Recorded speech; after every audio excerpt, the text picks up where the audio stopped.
আরে মা, ফাইলটা একটু তুলে দেবে? কেন রে? আমি কি তোর ঠেকা নিয়ে বসে আছি যে তোর ফাইল তুলে দেব? আসলে না, আমি এই ফাইলটা কিছুতেই তুলতে পারছি না, খুব অসুবিধা হচ্ছে। আচ্ছা, তুই ফাইলটা নিয়ে করবি বা কি? আজকে আমার ডিএস কোম্পানিতে ম্যানেজার পোস্টে ইন্টারভিউ আছে, আমাকে ওখানে যেতেই হবে। ডিএস কোম্পানিতে ম্যানেজার পোস্টের ইন্টারভিউ দিতে যাবি তুই? বাহ, হে তো বেশ ভালো কথা। নে যা, এবার ইন্টারভিউ দিতে যা। এটা কি করলে তুমি? তোমায় আমি ফাইলটা তুলে দিতে বললাম, তুমি আমার ক্র্যাচটা ফেলে দিলে।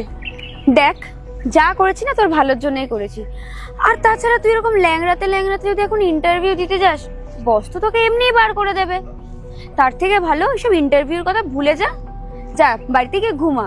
আরে শর্মিষ্ঠা, খাতার সাথে মুখ লাগাচ্ছ, ফালতু টাইম ওয়েস্ট করে লাভ হচ্ছে? আর এমনিতে আমাদের অনেকটা লেট হয়ে গেছে, চলো। চলো। আরে ভাই, এই ফাইলটা একটু ক্যাচারটা তুলে দিয়ে যাও না। ফাইলটা নিয়ে আমি তুলে দিচ্ছি, কিন্তু আন্টি আপনি এই অবস্থায় কোথায় যাচ্ছেন? আমার আজকে ডিএস কোম্পানিতে ম্যানেজার পোস্টে ইন্টারভিউ আছে, আমি দিতে যাব। ও আচ্ছা আচ্ছা, আপনি ইন্টারভিউ দিতে যাবেন? হ্যাঁ। ডিএস কোম্পানিতে? হ্যাঁ। ও তাহলে তো আপনার যাওয়াটা খুব দরকার। দাঁড়ান, এনে। এটা কি করলে তুমি? ফাইলটা তুলে আবার ফেলে দিলে?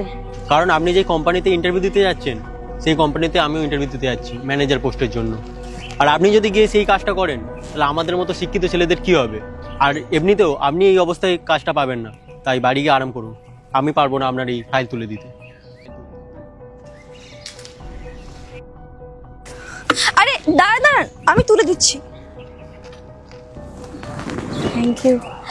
এটা আপনার নিচে পড়লো কিভাবে? দুটো ছেলে মেয়ে যাচ্ছিল, আমার ফাইলটা পড়ে গেছিল, ওদের তুলে দিতে বললাম, ওরা আমার এই ক্যাচারটাকে লাথি মেরে ফেলে দিয়ে চলে গেল। আচ্ছা আচ্ছা দাঁড়ান, আমি তুলে দিচ্ছি। Thank you. বাট ওরা এরকমটা করলো কেন? জানি না, ওদের আমি শুধু বলেছিলাম আমার ডিএস কোম্পানিতে আজকে একটা ইন্টারভিউ আছে। ডিএস কোম্পানিতে? ওখানে তো আমিও ইন্টারভিউ দিতে যাচ্ছি। আচ্ছা ঠিক আছে, আপনি আমার সাথে চলুন। না না, আমার এই অবস্থা, আমার যেতে অনেক টাইম লাগবে। আরে না না আন্টি, যদি আপনার সাথে দেখা না হতো আমি হয়তো চলেই যেতাম, কিন্তু যখন আপনার সাথে দেখা হয়েছে আমি আপনাকে সাথে নিয়ে যাব। আর এমনি তো আপনাকে এই অবস্থায় আমি একা ছেড়ে যাই কিভাবে? আর এখানে এমন কেউ নেই যে আপনার হেল্পও করতে পারে, তাই আপনি আমার সাথেই চলুন। দিন ফাইলটা আমাকে। আচ্ছা চলুন।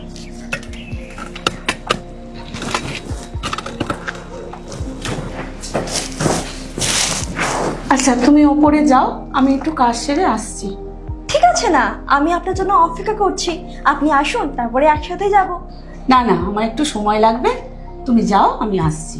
আচ্ছা ঠিক আছে, আপনার ফাইলটা। ঠিক আর আছে। বাট ইন্টারভিউ দিতে কিন্তু বেশি সময় নেই, আর আপনি কিন্তু তাড়াতাড়ি কাজ ছেড়ে চলে আসবেন। একদম, তুমি যাও। ঠিক আছে। শর্মিষ্ঠা, দেখ মেয়েটা কেমন জামা কাপড় পরে এসছে। দাঁড়া, ওর সাথে একটু মজা করি। Excuse me. হ্যাঁ, আপনি ইন্টারভিউ দিতে এসেছেন? হ্যাঁ, আপনারা সবাইও? হ্যাঁ, কিছু মনে না করলে আপনার ফাইলটা একটু দেখতে পারি?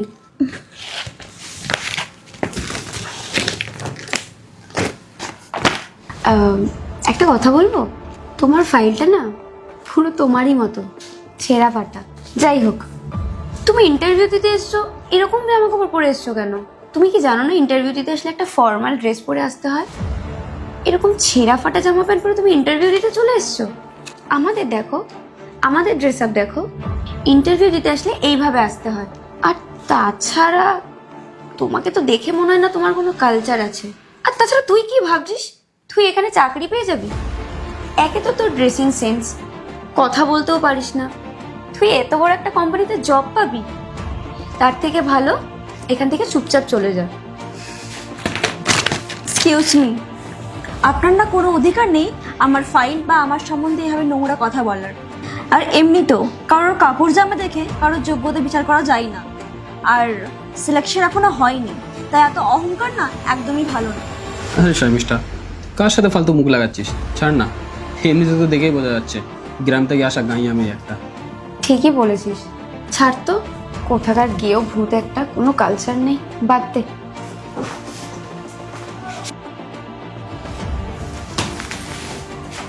থ্যাংক ইউ আপনাদের সবাইকে আমাদের কোম্পানিতে ইন্টারভিউ দেওয়ার জন্য। আপনাদের শুনে একটু অবাক লাগবে, আপনাদের ইন্টারভিউ হয়ে গেছে এবং আপনাদের মধ্যে যাকে সিলেক্ট করা হয়েছে তার নাম হচ্ছে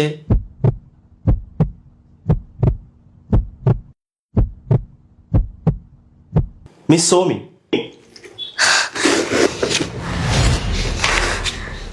কিন্তু স্যার এটা কিভাবে সম্ভব?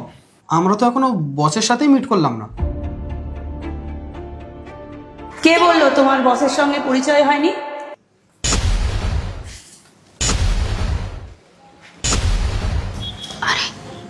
এটা তো ওই মহিলাটা, আরে যাকে রাস্তায় দেখলাম খুঁড়িয়ে খুঁড়িয়ে হাঁটছিল, উনি এখানে কি করছে? চুপ কর শর্মিষ্ঠা, আমার মনে হয় উনি এই কোম্পানির বস। হ্যাঁ, আমি এই কোম্পানির বস। আর এতক্ষণ ধরে যে রাস্তায় ঘটনাগুলো ঘটছিল সেগুলো ইন্টারভিউর একটা অংশ। প্রত্যেকের ইন্টারভিউ আমি নিয়ে নিয়েছি এবং তোমরা যে রাস্তায় আমার সঙ্গে ব্যবহারটা করেছো, আমার জায়গায় যদি অন্য লোক কেউ থাকতো তার সঙ্গে তোমরা এই ব্যবহার করতে। তাই এইরকম ধরনের ব্যবহারের মানুষ আমি আমার কোম্পানিতে রাখবো না। আর সৌমি তোমাদের মধ্যে একমাত্র মেয়ে যে আমার সঙ্গে দুর্ব্যবহারটা করেনি। তোমরা সবাই আমার সঙ্গে দুর্ব্যবহার করেছো। আর সৌমি আমার কোম্পানির ম্যানেজার হিসাবে ডিজার্ভ করে, তোমরা নয়। সরি ম্যাম, আমাদের ভুল হয়ে গেছে। আসলে আমরা বুঝতেই পারিনি যে আপনি এই কোম্পানির বস, না হলে আমরা কখনোই আপনার সাথে এমন ব্যবহার করতাম না। এটাই তো ভালো, জানতে পারোনি আমি বস। জানতে পারলে তো তোমরা আমাকে সেই ভাবেই সাহায্য করার চেষ্টা করতে। আর না জেনে যে দুর্ব্যবহারটা করেছো সেটাই তো আমার পরীক্ষা নেওয়ার ছিল। আমি তোমাদের যা পরীক্ষা নেওয়ার নিয়ে নিয়েছি, তোমরা তিনজনে এখান থেকে বেরিয়ে যাও। ম্যাম, আমাদের ভুল হয়েছে, আমাদের একটা সুযোগ দিয়ে দেখুন। ম্যাম কি বলেছে আপনাদের কানে যায়নি কথা? Get out. সৌমি, তোমার ব্যবহারে আমি খুব খুশি এবং তুমি আমার ম্যানেজার হিসাবে আজ থেকে পোস্টিং হলে। এরপরে তুমি যা ফর্মালিটিস আছে সেগুলো করে নাও। Sure, ma'am. Thank you, sir. Thank you, ma'am. Thank you so much. সত্যি যদি আমাদের দেশে এভাবে চাকরি নির্ধারণের পদ্ধতিগুলো তৈরি হতো, তাহলে আজ আমাদের দেশ একেবারেই কারাপশন মুক্ত হতো। কিন্তু আমাদের দেশে তো টাকাই চাকরি নির্ধারণ হয়।